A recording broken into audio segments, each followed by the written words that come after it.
Nicole and Julia, as you just heard, are keeping an eye on the roads for us this morning. So let's check in with Julia now. She is in the storm tracker with a look at what the roads are like for people who are going to be headed out the door soon.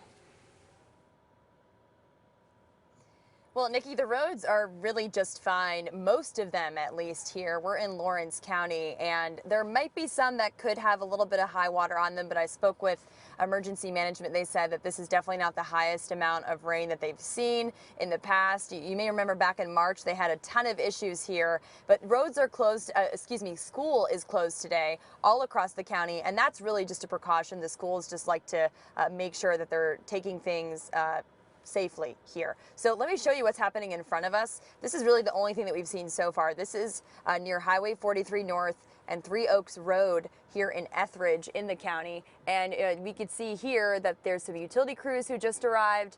They are taking a look at this down tree that's in front of a house, and I'm going to zoom in here so you can see. So the man in the orange you see, he lives in the home that's next door here. He says his mother lives in the home that is where this tree is, and it did not hit the home. Everybody's okay. They just said it was a really loud noise, but the utility crews here, they are trying to take the chainsaws and make sure that they're getting this tree out of the way. There's also a couple down power lines you can see in front of them, but they said that they're not hot right now and everything is going to be okay for this family, and you can see that they're helping them out. They're getting looks like a little porch swing there out of their way so they can do their work. But the utility crews here did tell us that this is really the only call that they've received so far. So again, school's closed here in Lawrence County just as a precaution. We haven't seen any high water, but one thing I want to show you really quickly from emergency management, they did send us this picture.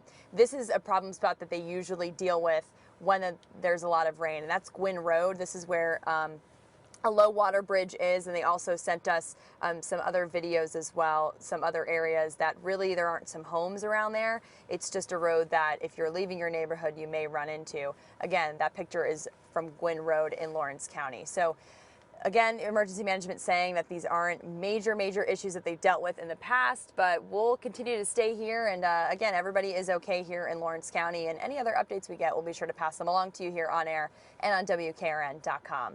Reporting live in Lawrence County, the News 2 Storm Tracker, Julia Palazzo, News 2.